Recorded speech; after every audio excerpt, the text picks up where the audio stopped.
Hey, thanks for joining us here as we introduce our little genetics packet.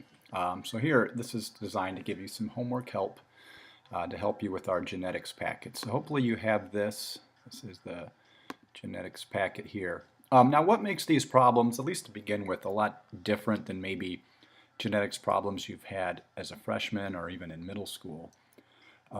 These problems is you're only given phenotypes, so you're only given what things look like. So maybe a little bit of background vocabulary here as we kind of get going.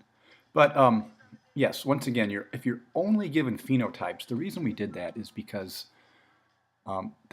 this all started, I guess, in the early 1900s, late 1800s, and we did not know what genes were. We didn't know what DNA was. We did not know what proteins were. I mean, we just didn't know that much about the cell. We could barely see chromosomes at all. You know, you were kind of happy to have electricity in your lab.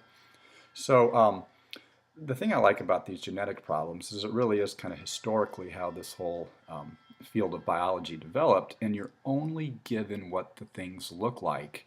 And then it's up to us to try to determine how those inheritable traits were passed on only based on what things look like. Um, so just a little bit of background vocabulary as we go through the packet. P, remember our parents. F1 is just their kids. F2, I kind of think of as the grandkids. Some of these we're trying to determine, is the gene passed on a normal chromosome, or is the gene passed on a sex chromosome? Here in this little picture, the little spermie, we could say, has a dominant gene. Those are typically represented with capital letters. Now, I really struggled. I remember being your age. I really struggled with dominant and recessive. And even today, it's hard to really interpret what that means in modern genetics, not Mendelian genetics, but modern genetics. What does make one gene be activated, one gene not be activated? Are they both expressed? Are they both genes expressed in every cell? I mean, it gets to be very complicated. But historically, the true meaning of dominant just means you see that trait more often. Historically, the meaning of recessive, it just means you saw that trait less frequently. Okay, so yeah, let's get in and try a couple of these problems, and I think you'll be able to figure this out. All right, as we go through these problems, once again, hopefully you kind of have this packet here. And the idea here, and the first problem I'm going to do is this mice number 1, and then I will also solve the question 3 on blood types. But I think, once again, the important thing to remember is you're only given phenotypes. That is so key. You're only given the phenotypes.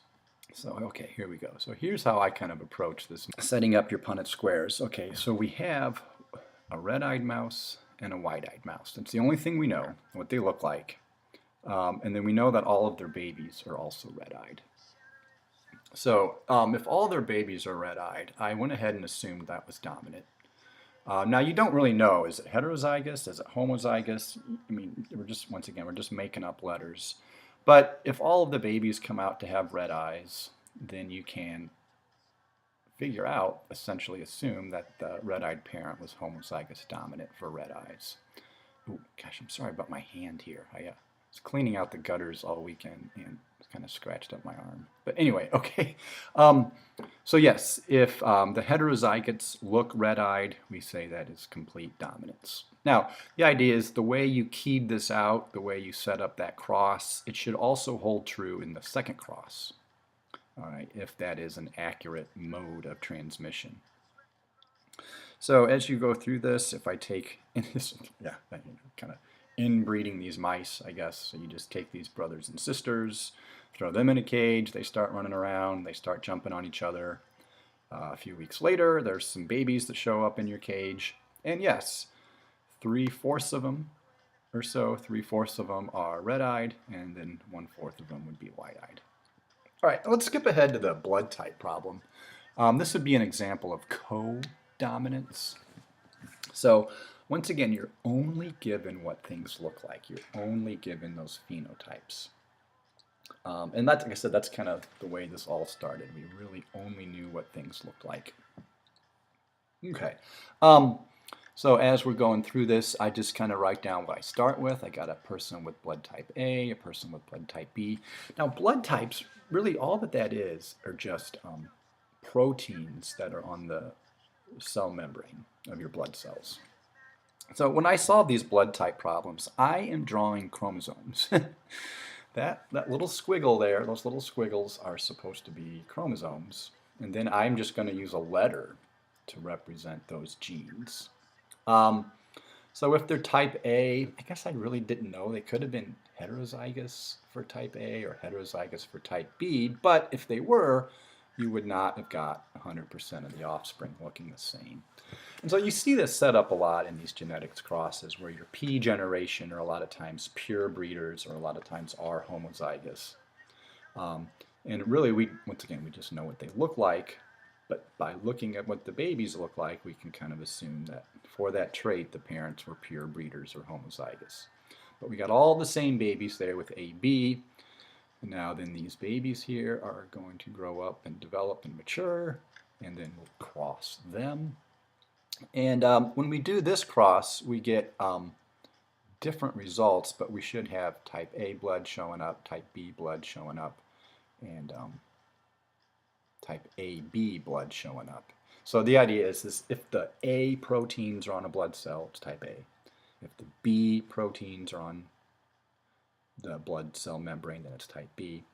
And if both proteins show up, it's type AB. Now, if you don't get either A or B proteins on your blood cells, we say that's type O blood. But once again here, I'm just drawing little chromosomes, and I'm just sticking that letter right onto my little squiggle, the little chromosome. I believe your book, if you look up blood type crosses in your book, it uses eyes instead of drawing little squiggles, little chromosomes. A lot of books will do that just to kind of emphasize that. It's just like a type or a font thing. Instead of drawing the chromosome, they'll draw an eye to kind of represent. There's all sorts of notations for all of these. So the letters and the notations really aren't what's significant. It's just that can you set up a cross? Can you key this out and kind of determine which trait is dominant, which trait is recessive? Is it co-dominance or both expressed? And if your original key that you established in cross 1 also works for cross 2, then you've established that mode of transmission. One thing that's kind of interesting, if you look at the blood type problem, part B, the second one, it's the same cross. It's like, okay, I got a person with type A, a person with type B, same thing, but what ends up in this next cross is you get type O possible. And so if type O, which is really no gene, or oftentimes no, it translates into no protein, no blood type protein on the blood cell membranes, that's how you could get some of these with type O. But yeah, you just separate the chromosomes into sperm and egg. That's kind of how I think of it. And then you mate them, you cross them, you're really kind of looking at what genes show up in the zygote. And here you do get all of those possibilities that are indicated. Now, when you're looking at the packet, now your percentages don't have to match exactly. You're really just saying, is this a possible mode of transmission? So here is how you could get blood type O showing up there. Okay, now once again, remember all the answers to this packet are on our website. So use those answer guides and hopefully that'll kind of help you. Now, instead of drawing chromosomes, little squiggles, sometimes you may help to draw the chromosomes as X's or Y's. And I think you guys kind of know this is just a real generic Punnett square. But if a sperm could carry an X or a sperm could carry a Y chromosome, eggs, we say, pretty much carry X's. And so these are the zygotes here. Or the sex chromosomes that would show up in a zygote. But I also really wanted to emphasize here, why the world is half male and female, that right there. I really also just wanted to emphasize that when these chromosomes, whether it's the little squiggle, the X or the Y, it's really just a picture that's taken during metaphase. So really most of the time a cell, you cannot see the individual chromosomes. It really is just a big mess of goo. Um, and so really what we're going to try to do in these next few days is kind of bridge this gap between Punnett squares and Mendelian genetics and taking that up to modern genetics, which really explains how or why all of these genes interact the way they do. So yes, just kind of showing you that real quick, the picture of the chromosome. They are just really little squiggles. These chromosomes showed up in metaphase. That's supposed to be an X. That's supposed to be a Y. But yeah, normal cell, all of these chromosomes are just glommed together and just stuck together in the nucleus. And then really we do say that you get half or 23 chromosomes are in a sperm. The rest of the chromosomes are in the egg there.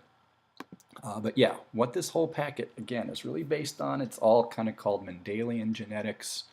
And it's before we knew what DNA was, before we knew what proteins were. And it's just there to kind of, it's really math. It's just math and how can we predict what things are going to look like. When I see you guys, we'll kind of talk more about what Mendel did. And then he was really just keeping people alive, just trying, he was growing his little plants right there. When he was growing all his plants, he just kept meticulous data. And it was really Punnett who kind of poured over his data and kind of developed these mathematical relationships to predict what offspring will look like. And that's what that whole packet is about. Once again, check the answer guides. I hope that helped you. Thanks for your time today, you guys.